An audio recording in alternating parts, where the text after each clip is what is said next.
Hola, buenos días colegas. Vamos a dar inicio a esta jornada, este Congreso Nacional e Internacional de Ginecobstetricia, organizado por la Sociedad de Ginecología y Obstetricia de Manabí, quien os preside el doctor Otto Giler Cantos, su directorio y su comité organizador, para brindarle este congreso que sea beneficio para todos nosotros y por ende en este caso a los pacientes a quienes nos debemos. Le damos la bienvenida, compañeros, y que esto que se va a realizar, este módulo hoy día, lo tengan presente y que sea proyectado, como le dije, para nuestros pacientes. Dejo en manos y en la voz del doctor Félix Alvarado para que haga la presentación de los expositores. Muchas gracias. Buenos días, damas, caballeros, colegas todos. Nos sentimos muy complacidos de recibir tan distinguidos asistentes, pues damos comienzo a este módulo de urgencia obstétrica con nuestra primera exponente, la doctora Saskia Mendoza, graduada en la Pontificia Universidad Católica de Ecuador, diplomada en laparoscopía mínimamente invasiva, Bogotá, curso materno Life Sport. Mi doctora. Buenos días con todos, es un gusto estar aquí esta mañana y bueno, el día de hoy vamos a comenzar este congreso con el tema, es un tema muy importante que es el sangrado del segundo trimestre del embarazo. Vamos a iniciar sabiendo que actualmente la hemorragia, tanto en el embarazo y en el posparto, sigue siendo una de las principales causas de morbilidad y mortalidad materna en todo el mundo. También es el motivo principal por el cual las pacientes ingresan a la unidad de cuidados intensivos y necesitan transfusiones. Como sabemos, el embarazo tiene ciertos cambios de adaptabilidad y preparan a la mujer para tener un sangrado en el momento del parto. Pero estos procesos de adaptabilidad son en una manera secuencial. Asimismo, cuando tenemos una pérdida de volumen, y vamos a ir hablando en porcentajes, el 10% del volumen, lo que va a ocurrir es que la volemia de la paciente no se va a ver tan afectada porque se van a tratar de compensar y lo que va a existir es una vasoconstricción, tanto en el compartimiento arterial como venoso. Pero si ya tenemos una pérdida que supera el 20% de la volemia de la paciente, esta volemia total que ha perdido va a afectar directamente a lo que sería la resistencia vascular periférica. Con eso vamos a tener una disminución en la presión arterial, un aumento de la frecuencia cardíaca y una disminución en el volumen total con una precarga disminuida. Entonces, podemos observar que para que una paciente tenga un choque, vamos a tener que perder más del 20% del volumen. En cuanto a la epidemiología, sabemos que en el primer trimestre es cuando se presentan la mayoría de los sangrados, representando el 22% de estos. Pero, a pesar de que es en menor cantidad en el segundo trimestre, solo se presenta del 2 al 7%, pero es mucho más grave que en el primero. Y la mayoría, en un 20 o más de este porcentaje, es relacionado a alteraciones de la placenta. ¿Cómo vamos a evaluar a esta paciente? Bueno, lo primero y que es un motivo de discusión siempre es en qué lugar la vamos a evaluar. Si en nuestro consultorio o en un ámbito hospitalario. Es importante aquí reconocer la edad gestacional de la paciente, la gravedad del sangrado y la presencia de otros síntomas acompañantes que sean signos de hipovolemia o de shock. Dependiendo de esto, la recomendación en general es que sea en un ámbito hospitalario que tengamos el acceso a un manejo multidisciplinario para tener pronto acceso a la sala de parto, a un anestesiólogo y a un quirófano si es necesario. El otro aspecto muy importante es la historia de la paciente. Muchos de nosotros que trabajamos en el sector público recién tenemos el primer contacto cuando pasa la emergencia. Lo más importante es hacer hincapié en la historia, antecedentes patológicos personales, para problemas de coagulación, antecedentes patológicos quirúrgicos, antecedentes familiares y gineco-obstétricos para saber si en los otros embarazos anteriores ha presentado alguna complicación. Nunca se olviden de eso, es lo principal, es la base de todo esto. ¿Qué vamos a evaluar en la paciente? Si es que tiene un sangrado sustancial importante, este de aquí está acompañado o no de contracciones uterinas y de dolor abdominal. Muchos de aquí sabemos que las pacientes llegan que sienten un cólico leve y no acudieron al médico, ya ven cuando están graves. Entonces esto es importante y nos debería descartar placenta previa con desprendimiento placentario.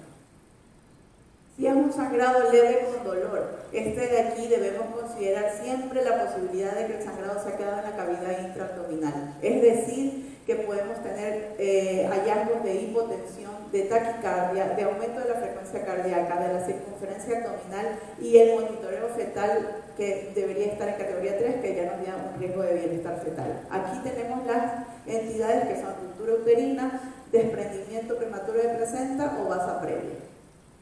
También tenemos el sangrado leve sin dolor. Este de aquí puede estar asociado a patología cervical, a pequeños desprendimientos placentarios que se autolimitaron y a lesiones cervicales como pólipos o alguna infección o un tipo de cáncer avanzado.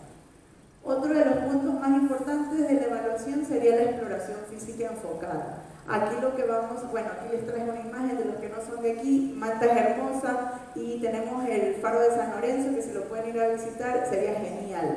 Entonces tenemos aquí el examen físico, que no nos olvidemos de evaluar el tamaño del abdomen, ya que sabemos que hay relación con la edad gestacional y si este está disminuido nos puede dar una perspectiva de que puede haber una ruptura uterina, la sensibilidad, si es que hay una hipertonía o no, y el tono uterino. Normalmente nosotros evaluamos el fondo uterino y sabemos que un útero grávido de 20 o 22 semanas está aproximadamente en el ombligo, y esto de aquí nos va a dar una relación con la edad gestacional y posibles causas del dolor o del sangrado. También es importante evaluar y que desde el momento que tenemos a la paciente con este sangrado mantenerla en monitorización fetal continua para evaluar el trazado y sea uno de los valores predictivos para nuestro posible manejo. Cuando tenemos un sangrado vaginal es importantísimo, no se debe de hacer tacto vaginal. Debemos hacer la evaluación mediante el espéculo para evidenciar posibles causas, como ya hemos visto, desde las mayores hasta las menores, y no dejen que le hagan tacto ni sus internos ni procedentes, porque hay que transmitir esta información. Parece simple, pero es algo de lo más frecuente. Otro instrumento muy importante, y espero que todos tengamos al alcance, que sería la ecografía, es evaluar el sitio placentario. Como ya vimos, el 20% de estos sangrados están relacionados a las patologías de la placenta, entonces debemos evaluar el sitio placentario y la relación con el orificio cervical interno para descartar placenta previa, basa previa u otras afectaciones. Dentro de esta evaluación también vamos a realizar el examen físico, que sería la rutina normal, hemoglobina, hematócrito, tiempos de coagulación, pruebas junto a la cama, pruebas cruzadas si es que necesitamos transfusiones, fibrinógeno si está a su alcance, es muy predictivo para la morbimortalidad de la paciente y la que ingresa a UCI, y la tipificación sanguínea, porque ya sabemos también que el paciente que dejó RH negativo necesita que administremos después de estos episodios la inmunoglobulina anti-D. Dentro del diagnóstico diferencial, bueno, vamos a comenzar a hablar de cada una de ellas. Tenemos primero el desprendimiento placentae o abrupto placentae. Se caracteriza por la separación prematura de una placenta normalmente implantada antes del nacimiento. Esto de aquí, lo que se evalúa es que se caracteriza porque los vasos maternos que están defectuosos en la decidua basal se van a romper y van a causar la separación. Se presenta en uno de cada 100 nacimientos, y los factores de riesgo más comunes para esta patología tenemos desprendimientos previos en los otros embarazos, tenemos el consumo de tabaco, cocaína, metanfetaminas, hipertensión, ruptura prematura de membranas antes del trabajo de parto. Debemos considerar siempre este diagnóstico. Entonces yo les voy a ir hablando de cada una de las patologías y les he puesto aquí ciertas características que nos sirven para hacer el diferencial. En este caso, el desprendimiento placentario, tenemos que el volumen del sangrado va a ser de ligero a pesado. Va a depender, en este caso, del total, del porcentaje que se ha desprendido la placenta. Y en el desprendimiento placentario, el 80% de las pacientes va a presentar sangrado. Eso es lo más importante. El dolor abdominal también va a ser en consideración y relacionado si es un desprendimiento del 10% a comparación que puede ser muy intenso cuando hay un desprendimiento del 80-90%. El tono uterino también puede ser normal, pero si hay un desprendimiento mucho mayor, este de aquí se va a hacer mucho más extenso y más doloroso. En cuanto a las contracciones uterinas, puede estar presente en el tercio de los casos, o sea, en el 35% aproximadamente de las pacientes con desprendimiento pueden tener contracciones. La frecuencia cardíaca, si es un desprendimiento muy severo, puede recién ahí verse afectado el monitoreo fetal, y dentro de los hallazgos ecográficos vamos a tener que el desprendimiento, cuando es agudo, es un diagnóstico clínico, básicamente porque va a ser muy difícil evidenciarlo en ecografía. Aquí, si es de un porcentaje menor, va a ser mucho más complejo. A medida que va pasando el tiempo, este desprendimiento se puede incluso confundir con el grosor de la placenta. Entonces es muy clínico este diagnóstico y tiene que debe de tener un desprendimiento muy grande para que podamos evidenciarlo por la parte de ecografía.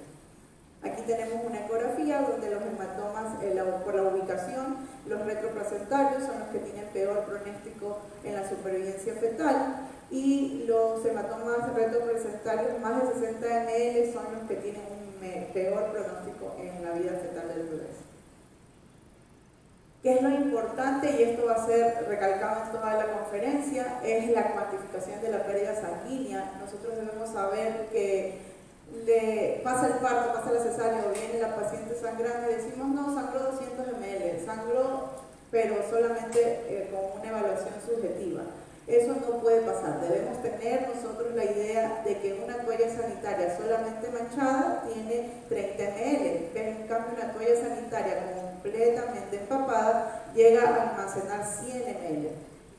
No decir, un pañal empapado va a tener casi 350 ml. Entonces sí tenemos que saber esta medición y una cuantificación objetiva siempre del sangrado para no estimar de manera incorrecta el mismo. ¿Qué es lo que va a pasar con esta paciente? Siempre cuando hay un sangrado importante debemos y compromete la parte hemodinámica de la paciente, hay que activar la clave roja. Todos aquí creo que manejamos la parte de las claves obstétricas. En algunos hospitales se maneja más estrictamente, que es lo ideal, pero en otros lo están implementando y eso es bueno. Pero siempre tener la idea de que alguien, el que tenga más experiencia, va a ser el coordinador y es el que va a tomar las decisiones. Se realizan todas las actividades de manera simultánea, toma de muestras, tomas de signos vitales y el manejo para evidenciar y tratar de mejor manera a la paciente para que no se comprometa el riesgo materno y fetal, ¿no? En cuanto a la placenta previa, lo que tenemos, el desprendimiento placentario, perdón, lo que tenemos es que evaluar. Si tenemos un óbito fetal, en este punto lo que vamos a tratar es de disminuir la mortalidad materna, ya que puede desencadenar en una coagulación diseminada para la madre. Entonces, si es que ya tenemos un bicho favorable, una dilatación progresiva, deberíamos tratar de manejarlo como un parto. Pero si en estas características o el estado hemodinámico de la paciente no es el adecuado, se debería terminar por cesárea. Si tenemos en cambio un bebé vivo, un feto vivo, pero está con compromiso, cesárea de emergencia, no hay otra solución, siempre tener en cuenta que el lugar donde estemos podamos manejar hemoderivados y tener una asistencia y una comunicación directa con la anestesiología, que es demasiado importante en esta situación. Si tenemos un feto vivo mayor de 34 semanas y la paciente está hemodinámicamente inestable, también podemos terminar el embarazo, que esto es siempre como la duda. Y si tenemos un feto vivo mayor de 34 semanas, pero con una paciente hemodinámicamente inestable, podemos tratar de progresar la parte que sería maduración pulmonar, tocolisis. Entonces en eso vamos a tratar de manejarlo, pero siempre y cuando monitorizando a la paciente y no permitiendo que se vaya a descompensar. En estos casos el cuando hay un desprendimiento, la paciente puede estar estable supuestamente y descompensarse muy rápido, entonces debemos tener en cuenta eso. Y cuando tenemos un bebé menos de 34 semanas pero está estable, hay ciertas guías a nivel mundial que recomiendan el manejo expectante, pero sí deben de cumplir ciertos requisitos y debemos tener un sistema de salud muy integrado. Entonces, acá actualmente en el Ecuador no se recomienda tanto porque no hay una observación y ustedes saben cómo son nuestros hospitales, pero sí lo que se recomienda es retrasar la cesárea hasta el momento que se ha cumplido la maduración pulmonar, la neuroprotección, solamente hasta ahí, y de ahí posteriormente realizar la cesárea. Este de aquí es un esquema para que ustedes tengan de manera más conceptual. Entonces tenemos el desprendimiento de la placenta, un feto muerto y un feto vivo. El feto muerto, una madre inestable, una madre estable, los escenarios que tenemos. Si está inestable, reponer hemoderivados y realizar la cesárea, y una madre estable, un parto vaginal para no perjudicar el futuro obstétrico. Si es un feto vivo, tenemos los monitoreos categoría 1, podemos, lo que les explicaba, si es menor de 34 semanas, de 34 a 6, o mayor de 36, y cumplir con los protocolos que siempre hemos manejado. Y si tenemos un protocolo 2, evaluar la necesidad de un parto vaginal o un parto por cesárea, y un monitoreo categoría 3, definitivamente es una cesárea. ¿Okay? Una de las complicaciones del desprendimiento es el famoso útero de Cuvier. Aquí lo que existe es una sensibilidad uterina, que va a estar la paciente con una extravasación de sangre al endometrio y va a tomar este color violáceo, que lo vamos a poder observar durante la cesárea. Dentro de la placenta previa, que es la otra patología, tenemos que es la presencia de tejido placentario por encima del orificio cérvico-uterino, y actualmente la clasificación es placenta previa o de inserción baja. Ya no tenemos esa confusión de antes que se usaban los centímetros, entonces eso es importante. Aquí la etiología es que las áreas de la decidua están vascularizadas de una manera subóptima en el fondo uterino, y por eso la implantación se va a realizar en otro lugar.